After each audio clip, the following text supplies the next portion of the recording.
নদীর কুল ভাঙ্গে ও কুল গড়ে, এই তো নদীর খেলা।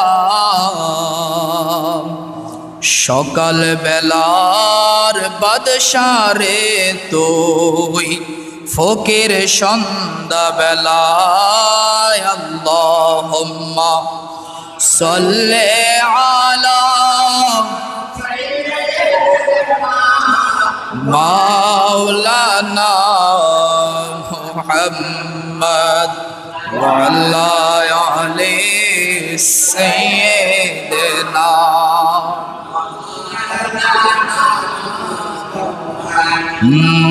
बड़ी बाड़ी करो बंदा,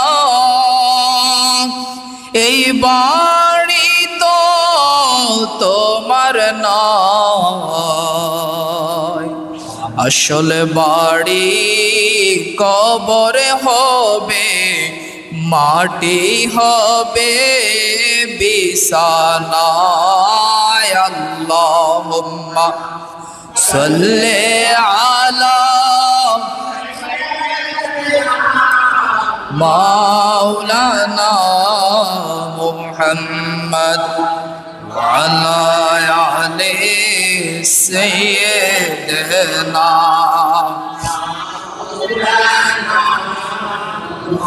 এমন জায়গায় যাইবি রে মন, যেই জায়গার নাই ঠিকানা।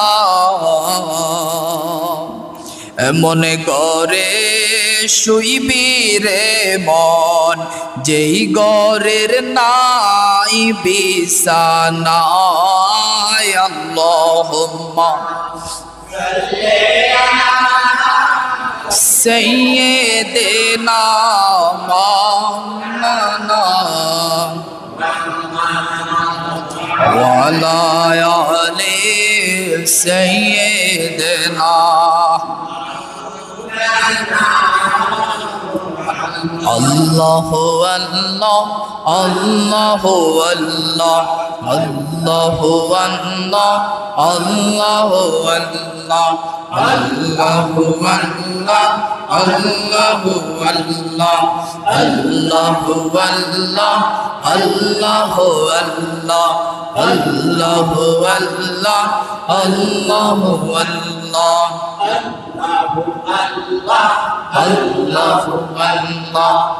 আল্লাহু আল্লাহ আল্লাহ আল্লাহু আল্লাহ আল্লাহ আল্লাহু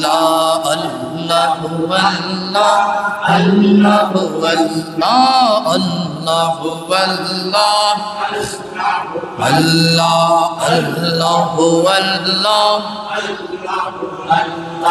আল্লাহু আল্লাহ লা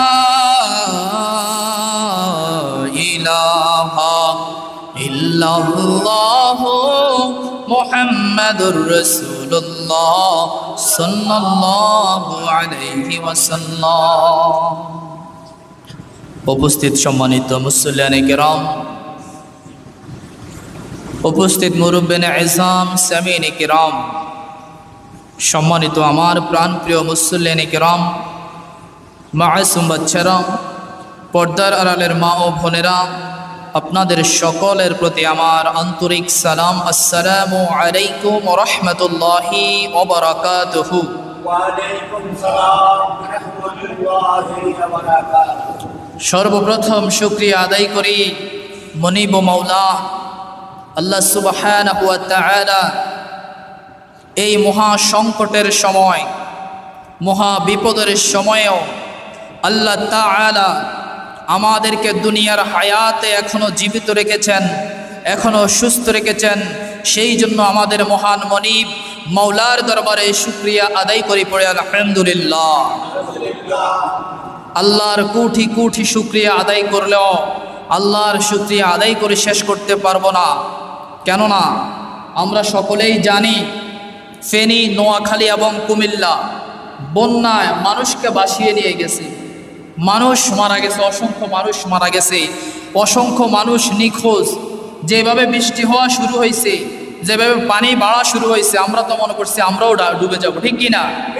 যদিও আমাদের পথে ঘাটে রাস্তাঘাটে সব জায়গার মধ্যে পানি উঠে গেছে, তারপরেও আমরা আমাদের মনিবের শুকরিয়া আদায় করি, ঠিক কি না? সেই জন্য আমরা আমাদের মনিবের আবারও একবার শুকরিয়া আদায় করি, পড়ি আলহামদুলিল্লাহ। আমার প্রাণপ্রিয় মুসল্লিন কেরাম, আপনারা যারা এখনো আসেন নাই, মেহেরবানি করে একটু কষ্ট হলেও মসজিদে চলে আসেন। বিপদের সময় যখন মুসিবত আসে, দুর্যোগ আসে, প্রাকৃতিক কোনো ঘূর্ণিঝড় দেখা দেয়, মুসিবত দেখা দেয়, আমার নবীর একটা সুন্নাত হচ্ছে বিপদের সময় আমার নবী মসজিদে চলে যেতেন, মসজিদে গিয়ে নামাজের মধ্যে দাঁড়িয়ে আল্লাহর কাছে দোয়া করতেন। সেই জন্য আজকে হচ্ছে সপ্তাহের মধ্যে শ্রেষ্ঠ দিন, জুমার দিন। এটা হচ্ছে সপ্তাহের শ্রেষ্ঠ দিন, দোয়া কবুলের দিন। এই কারণে আপনারা সকলেই চলে আসে, আমরা সমবেত হয়ে, একত্রিত হয়ে, সম্মিলিতভাবে আমরা সকলে আমরা আমাদের মনিবের কাছে আমরা প্রার্থনা করব, দোয়া করব, আল্লাহ তাআলা যেন এই শাস্তি থেকে, এই মুসিবত থেকে আমাদের যেন খুব দ্রুত আল্লাহ যেন নাজাত দান করে, পড়ে আমিন। এই যে প্রাকৃতিকভাবে এই যে বন্যাটা, এই পানি আসছে, এটার মধ্যে কি কোনো মানুষের হাত আছে? আসমান থেকে যে এই বৃষ্টিটা পড়ে, কেউ কি এটা ধরে রাখতে পারবে? তারা মুহাজিরিন, এই যে আল্লাহ পাক রব্বুল আলামিন সময়ে সময়ে দুনিয়ার জমিনের মধ্যে আমাদেরকে বিভিন্ন আকার ইঙ্গিতে বান্দাদেরকে বোঝায়, রে বান্দারা ঠিক হয়ে যা, আমি আল্লাহ যে রাস্তায় বলছি চল, সেই রাস্তায় চলার চেষ্টা কর।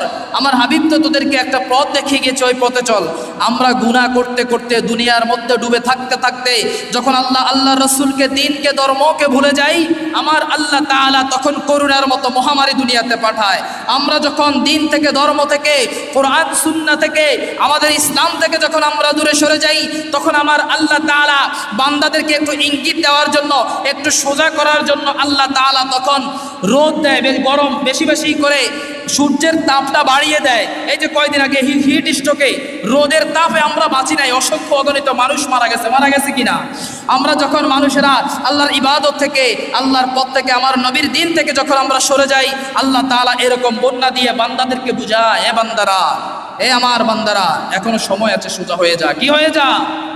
আমার আল্লাহর এটা ইশারা, বুঝতে হবে, বান্দাকে এটা বুঝে নিতে হবে। এই যে কষ্ট, এই যে পানি, বন্যার কারণে কি মানুষ কষ্টে আছে নাকি সুখে আছে? এটা হচ্ছে আমাদের হাতের কামাই। কার হাতের কামাই? এটা আমাদের হাতের কামাই। আমার আল্লাহ তাআলা কি বলেছেন জানেন? কোরআন শরীফের 2 নম্বর সূরা বাকারার 155 নম্বর আয়াতে আল্লাহ তাআলা ঘোষণা করেন, ওয়ালা নাবলুওয়ান্নাকুম বিশাইইম মিনাল খাউফি ওয়াল জুই ওয়া নাকসিম মিনাল আমওয়াল ওয়াল আনফুসি ওয়াস সামারাত ওয়া বাশশিরিস সাবিরিন। আল্লাহ তাআলা কুরআনুল কারীমের মধ্যে ঘোষণা করেন, ওয়ালা নাবলুওয়ান্নাকুম বিশাইইম মিনাল খাউফি ওয়াল জুই, হে বান্দারা, আমি তোমাদেরকে পরীক্ষা করি, সময়ে সময়ে আমি তোমাদের পরীক্ষা করি। কি দিয়ে? ভয় দিয়ে। কি দিয়ে? ভয় দিয়ে। এই যে বন্যার পানি যেভাবে বাড়া শুরু হয়েছে, আমাদের ভিতরে একটা ভয় ঢুকে গেছে, ঢুকছে কিনা? ভয়টা অনেক রকমের হয়, কিন্তু এই যে পানি যেভাবে বাড়া শুরু করেছে, আমাদের ভিতরে একটা ভয়, একটা আতঙ্ক ঢুকে গেছে। আমার আল্লাহ বলেন, বলে জয়ী, আমি তোমাদেরকে পরীক্ষা করি ক্ষুধা দিয়ে। বন্যার যখন পানি আসছে, মানুষ অনাহারে মরতেছে, খাদ্যের ঠিক মতো কাজকাম করতে পারে না, রুজি রোজগার করতে পারে না, খাবারের সংকট দেখা দিয়েছে কিনা? আমার আল্লাহ বলেন, ওয়ানাকুসিম মিনাল আমওয়াল, আমি তোমাদেরকে পরীক্ষা করি তোমাদের সম্পদ নষ্ট করে। কাউকে পরীক্ষা করে সম্পদ দিয়ে, কাউকে পরীক্ষা করে সম্পদ নিয়ে। এই যে বন্যা হয়েছে, আমাদের অনেকের লক্ষ লক্ষ টাকার মাছ চলে গেছে কিনা? লক্ষ লক্ষ টাকার প্রজেক্টের মাছ চলে গেছে, লক্ষ লক্ষ টাকার আপনার মাঠের মধ্যে ফসল ছিল, এগুলো কি হয়ে গেছে? নষ্ট হয়ে গেছে। আমাদের ঘর বাড়িতে পানি উঠে গেছে, মানুষের থাকার জায়গাটাও, ঘর বাড়ি নষ্ট হয়ে গেছে। নদীর পাশে যারা আছে তাদের তো বাড়িঘর ভেঙে গেছে, হয়েছে কিনা? আমার আল্লাহ বলে, আমি তোমাদেরকে মাল দিয়েও পরীক্ষা করি, আবার মাল নিয়েও পরীক্ষা করি। আমার আল্লাহ বলে, ওয়াল আনফুসি ওয়াস সামারাত, এবং পরীক্ষা করি জীবন দিয়ে, আবার জীবন নিয়ে, জীবন দিয়ে, জীবন নিয়ে। এটা আমার আল্লাহর পরীক্ষা। ওয়াস সামারাত, ফল ফলাদি দিয়ে। ফল ফলাদিকে তোমার অনুমানের তুলনায় আমি আল্লাহ বেশি দিয়ে দিব। আবার তোমার আশা করেছো তুমি তোমার জমিতে ফল হবে, তোমার গাছে ফল ধরবে, কিন্তু আমি আল্লাহ তো ফল দিব না, ফল দিব না। দেওয়াটাও আল্লাহর পরীক্ষা, নেওয়াটাও আল্লাহর পরীক্ষা। এই আয়াতে আল্লাহ বলেছে আমি মানুষকে পরীক্ষা করি ভয় দিয়ে, আমি মানুষকে পরীক্ষা করি ক্ষুধা দিয়ে, আমি মানুষকে পরীক্ষা করি তার সম্পদ দিয়ে এবং সম্পদ নিয়ে, আমি মানুষকে পরীক্ষা করি তার জীবন দিয়ে জীবন নিয়ে, আমি তার ফলফলাদি দিয়ে এবং নিয়ে পরীক্ষা করি। এই পরীক্ষার মধ্যে কারা সফল কাম, এই পরীক্ষার মধ্যে কারা পাশ করবে, আল্লাহ তাআলা বলে দিয়েছেন অবাশশিরিস সাবিরিন। যখন মুসিবত আসবে, বিপদ আসবে, এই বিপদের সময়, মুসিবতের সময় যারা ধৈর্য ধারণ করবে, কি করবে, যারা সবর করবে, তাদের জন্য সুসংবাদ। পড়ি সুবহানাল্লাহ। সেই জন্য এই সময়ে আমরা সবর করতে হবে, ধৈর্য ধারণ করতে হবে, আল্লাহ রাব্বুল আলামিনের কাছে দোয়া করতে হবে, প্রার্থনা করতে হবে যাতে আল্লাহ আমাদের থেকে এই মুসিবতকে খুব দ্রুত নিয়ে যায়, ঠিক কি না? এখন আমরা আল্লাহ তাআলা বিপদ দিয়েছেন, বিপদের সময় কি নামাজ ছেড়ে দিলে হইব? নামাজ ছেড়ে দিলে হইব নাকি?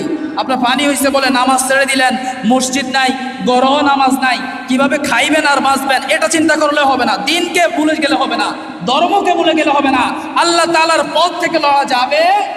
যত মুসিবত আসুক, যত কষ্ট আসুক, যত বিপদ আসুক, যত বাধাই আসুক না কেন, আমার ধর্মে আমি ঠিক থাকতে হবে, ঠিক কি না? ধর্মের চর্চাটা ঠিক রাখতে হবে।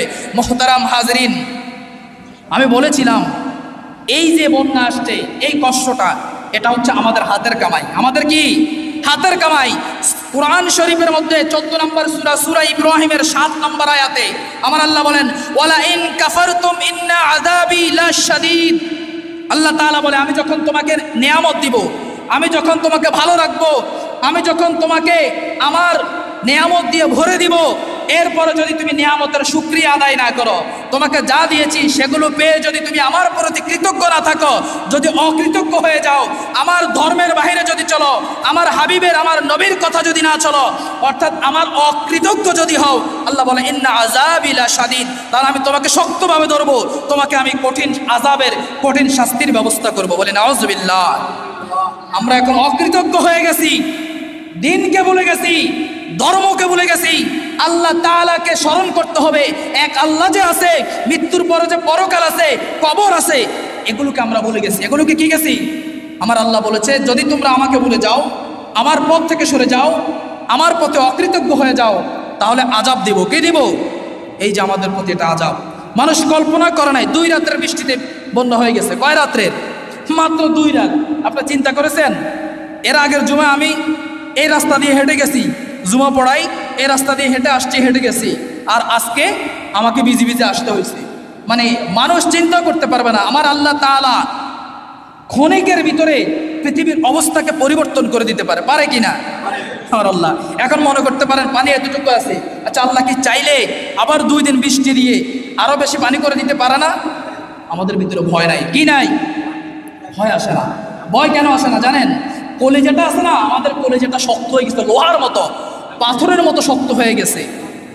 এই কারণেই আমাদের ভিতরে ভয় আসে না। মুহতারাম হাজরিন, দেখেন আল্লাহ তাআলা পৃথিবীর জমিনের মধ্যে যত নবীকে পাঠিয়েছেন, ওই নবীদের ভিতরে আদম আলাইহিস সালামের একজন ছেলে, ওনার নাম ছিল নূহ আলাইহিস সালাম।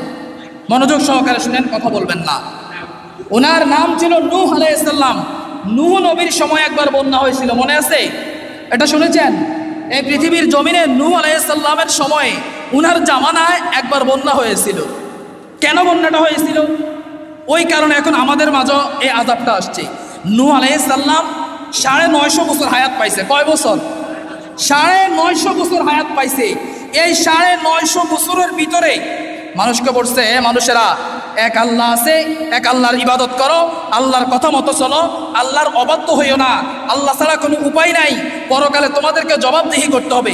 950 বছর মানুষের দ্বারে দ্বারে, ঘরে ঘরে, মানুষের নিকটে গিয়ে গিয়ে এই কথা বলেছে। মানুষ কোনো ওনার কথা শুনে? 950 বছর দাওয়াত দিয়েছে, ইসলামের দিনের ধর্মের দাওয়াত দিয়েছে 950 বছর, মাত্র 80 জন ওনার কথা শুনছে। কয়জন?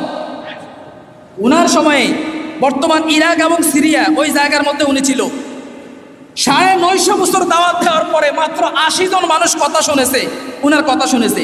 দাওয়াত দিতে গিয়ে যখন উনি মানুষের কাছে বারবার বলতেছে, মানুষ ওনাকে বলে এই নূহ সাবধান হয়ে যাও, এরপর থেকে যদি তুমি আমাদেরকে এই কথাগুলো বলো, আল্লাহর কাছে যাইতে হবে, আল্লাহর কাছে হিসাব দিতে হবে, এক আল্লাহ আছে, মনে রেখো তোমার মাথাকে আমরা পাথর দিয়ে আঘাত করে চূর্ণ বিচূর্ণ করে দিব। বলে নাউযুবিল্লাহ। নূহ আলাইহিস সালাম সহ্য করতে করতে করতে ধৈর্য ধরতে ধরতে একদম শেষ সীমায় পৌঁছে গেছে। নূহ আলাইহিস সালামকে তারা মিথ্যা বলা শুরু করে দিয়েছে, নূহ আলাইহিস সালামকে পাগল বলা শুরু করে দিয়েছে। আল্লাহ তাআলাকে বলে, আল্লাহ এই জাতির সাথে আমি আর পারবো না, আমি আর পারবো না। নূহ আলাইহিস সালাম দেখেন আযাবটা ওই সময়ের বন্যাটা কেন হয়েছিল আর এই সময়ের বন্যাটা কেন হয়েছে। নূহ আলাইহিস সালাম যখন বলেছে আল্লাহ আমার আর সহ্য হয় না, এরা আমার কথা শুনে না, মাত্র 80 জন। আল্লাহ তাআলা বলে, আল্লাহর পয়গম্বর নূহ আলাইহিস সালামকে বলে, নূহ আমি বুঝে নিয়েছি, তাদেরকে ধ্বংস করে দিতে হবে। তাদেরকে কি করতে হবে? নূহ আলাইহিস সালামকে আল্লাহ তাআলা বললেন, আচ্ছা বলেন তো, পৃথিবীর সকল মানুষ যদি আল্লাহর কথা না শুনে, আমরা যদি সবাই কোনো নামাজ না পড়ি, রোজা না রাখি, আল্লাহর অকৃতজ্ঞ থাকি, আল্লাহর কথা কখনোই না শুনি, আল্লাহর কোনো লস আছে? আল্লাহর কোনো ক্ষতি হবে? আল্লাহ রব্বুল আলামিনের যে শান, আল্লাহর যে শওকত, আল্লাহর যে মর্যাদা, আমরা পৃথিবীর সকল মানুষ মিলে কি আল্লাহর এই শান কমাতে পারবো? পারবো না। লাভ আর লস দুটোটাই কার? আমাদের। দুটোটাই কার? আমাদের। তো নূহ আলাইহিস সালাম যখন আল্লাহকে বলেছে, আল্লাহ আমার দ্বারা হচ্ছে না, আল্লাহ বলে, নূহ ওই সময় সিরিয়া এবং ইরাকের মধ্যে প্রচণ্ড রোদ পড়তো, ওই দেশের মধ্যে খুব কম বৃষ্টি হইতো। এখন দেখেন না মধ্যপ্রাচ্যের মধ্যে ইদানিং আসি বৃষ্টি হইতেছে, এর আগে কিন্তু বৃষ্টি তেমন একটা দেখা যেত। ওই দেশের মধ্যে কোনো বৃষ্টি নাই, বছরের পর বছর খরা। তো আল্লাহ বললেন নূহ আলাইহিস সালামকে যে একটা নৌকা বানাও। কি বানাও? আমি আল্লাহ তাআলা এমনভাবে পানি বাড়িয়ে দিব, ওই সমাজ ব্যবস্থার সব মানুষকে আমি আল্লাহ ডুবিয়ে দিব। তো নূহ আলাইহিস সালাম নৌকা বানানো যখন শুরু করছে, এটা নিয়ে তারা হাসাহাসি শুরু করে দিয়েছে, আরে আমগো দেশে পানি নাই, বৃষ্টি নাই, বছরের পর বছর খরা, এই লোকে কি পাগল হয়ে গেছে? শুকনা জায়গার মধ্যে নৌকা বানানো শুরু করে দিয়েছে। এই নৌকা নিয়েও তারা হাসি তামাশা শুরু করে দিয়েছে। তো নূহ আলাইহিস সালাম নৌকা বানানো শুরু করছে। দেখেন আব্দুল্লাহ ইবনে আব্বাস রাদিয়াল্লাহু তাআলা আনহু আল বাদায়া ওয়ান নেহায়া একটা কিতাব আছে, ওই কিতাবের 1 খণ্ডের 258 পৃষ্ঠার মধ্যে এসেছে, নূহ আলাইহিস সালামের নৌকাটা ছিল 1200 হাত লম্বা। কয়শো হাত লম্বা? 1200 হাত লম্বা, 600 হাত চওড়া এবং উচ্চতায় ছিল 30 হাত, 3 তলা বিশিষ্ট। এই নৌকাটা 3 তলা ছিল, নিচের তলা ছিল কীট পতঙ্গ জন্তু জানোয়ার, মাঝখানের তলা ছিল মানুষেরা এবং উপরের তলা ছিল পাকপাকালি। আল্লাহ তাআলা কোরআন শরীফের 23 নম্বর সূরা মুমিনুনের 27 নম্বর আয়াতে বলেছে নূহ আলাইহিস সালামকে যে তুমি নৌকা বানাও, এই নৌকার মধ্যে পৃথিবীতে যত কিছু আছে সব কিছু জোড়ায় জোড়ায় উঠাইবা। কি? জোড়ায় জোড়ায় উঠাইবা, এবং তোমার নৌকা যখন বানানো শেষ হয়ে যাবে, আমি আল্লাহ তাআলা আকাশ থেকে বৃষ্টি দেওয়া শুরু করে দিব, আর জমিনের নিচ থেকেও আমি আল্লাহ পানি তোলা শুরু করে দিব। মানুষের চুলার ভিতরে রান্না করতে যাবে, ওখান থেকে আমি আল্লাহ পানি তোলাবো। বলি আল্লাহু আকবার। নূহ আলাইহিস সালাম নৌকা বানাইলো। নৌকা বানানোর পরে নূহ আলাইহিস সালামের ছেলে কেনান, সেও নূহ নবীর কথা শুনে না। নূহ নবীর কথা যখন বৃষ্টি পড়া শুরু হইলো, মানুষে মনে করছে এমনিতে হয়তো বৃষ্টি হওয়া শুরু হয়েছে, আমগো দেশে তো বৃষ্টি নাই, যা কুতুর বৃষ্টি হয়েছে হোক না, কি হয়েছে? নূহ আলাইহিস সালাম ওনার ছেলেকে বলে, বাবা এখনো সময় আছে, আমার নৌকায় আসো, এখনো সময়। নূহ নবীর ছেলে কি বলেছে জানেন? সূরা মুমিনুনের 27 নম্বর আয়াতটা দেখবেন।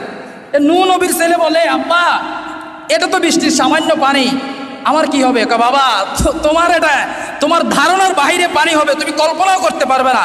বাবা যদি পানি বেশি হয় আমি পাহাড়ের উঁচুতে উঠে যাবো। পাহাড়ের উপরেও আল্লাহ তাআলা পানি উঠাই দিবে। বলে আল্লাহু আকবার। আল্লাহ তাআলা তখন বন্যা দিছে।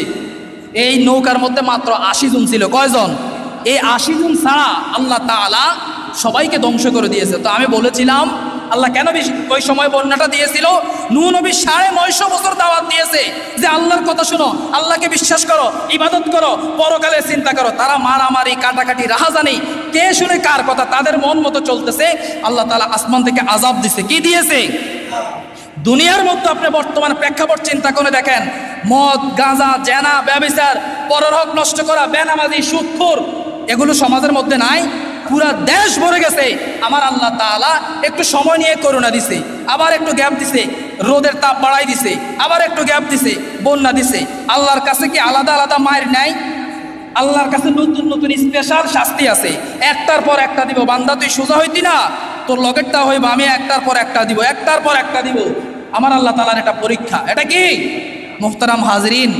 এই সময় আমাদেরকে দেখেন না, আমাদের মসজিদগুলোতে দেখেন এত সুন্দর মসজিদ করছেন। ওই দিন আমি সিয়াসিত্তার কিতাবে একটা হাদিস পড়লাম, আল্লাহর নবী বলেছে কিয়ামত ততদিন হবে না, মনে রাখবে সমাজের মধ্যে এমন একটা সময় আসবে মানুষ মসজিদের সৌন্দর্য নিয়ে প্রতিযোগিতা করবে। মসজিদের সৌন্দর্য নিয়ে কি করবে? প্রতিযোগিতা করবে। এমন একটা সময় আসবে কার থেকে কে সুন্দর করে মসজিদ বানাইতে পারে। একই সমাজের মধ্যে দেখা গেছে কয়েকটা মসজিদ, কার চাইতে কে দামি টাইলস লাগাইবে, কার চাইতে কে দামি ফাঁকা লাগাইবে, ফাঁকার পরে আইপিএস এর ব্যবস্থা করতে হইব, আইপিএস গুলো না, কার চাইতে কে ভিআইপি এসি লাগাইতে পারবে, হ্যাঁ, কার চাইতে কে বেশি সুন্দর করতে পারবে। আগে ছিল মসজিদ কাঁচা মুসল্লি ফাঁকা, আর এখন হয়েছে মসজিদ ফাঁকা মুসল্লি কাঁচা, মুসল্লি নাই। আমি হলফ করে বলতে পারবো আপনাদের এখানে ফজরের নামাজের 3 থেকে 4 জনের বেশি হয় না। আপনি বলতে পারেন হুজুর আপনি কিভাবে বলবেন, আর আমি একদিন এশার নামাজে পড়াইতে আসি 4 জন মুরব্বী পাইছি এখানে, তাহলে ফজরের কি অবস্থা হইব? ঈশার নামাজের মধ্যে যদি 4 জন থাকেন, ফজরের নামাজের কি অবস্থা এটা তো আর আমারও বুঝাইতে হবে না। সেই জন্য আমি বলবো এখনো সময় আছে, আল্লাহ তাআলা পরীক্ষা করতেছেন। আল্লাহ তাআলা দুনিয়ার হায়াতে আমাদেরকে এমনি এমনি পাঠায় না। মুসল্লিয়ানে কেরাম, নামাজ ধরেন, হালাল খাওয়ার চেষ্টা করেন, পরের হক নষ্ট করবেন না, মানুষের প্রতি জোর জুলুম করবেন না। এই যে দেখেন, আপনারা অনেকে দেখেছেন মিডিয়াতে বন্যা পরিস্থিতিতে, আরে মানুষ তো কল্পনাও করে না যে মারা যাওয়ার পরে লাশটা বাসায় দিবে, মাটি দেওয়ার জায়গা নাই, মাটি দেওয়ার কি নাই। এই লোকের পরিবার কোনোদিন কি কল্পনা করেছে যে তাকে মাটি না দিয়ে যে আপনার কলা গাছে করে বাসায় দিতে হবে? এগুলো দেখেন নাই আপনারা? কলা গাছে করে বাসায় দিছে, কোনো মাটি জায়গা নাই। একটা দেখলাম কি লাশের পাশে একটা চিঠিতে লিখে দিয়েছে উনি একজন মহিলা, যদি কেউ পেয়ে থাকেন মাটির সন্ধান উনাকে কবর দিয়ে দিবেন। কত করুণ দৃশ্য, কত করুণ দৃশ্য, মানুষ কল্পনাও করে নাই। সেই জন্য মুহতারাম হাজিরিন, এখনো সময় আছে, আমরা আল্লাহ রাব্বুল আলামিনের পথে চলার চেষ্টা করব। আমরা আল্লাহ রাব্বুল আলামিনের কৃতজ্ঞতা যেই পথে, আমরা সেই পথে চলার চেষ্টা করব। আল্লাহ তাআলা আমাদেরকে সেই পথে চলার তৌফিক দান করে।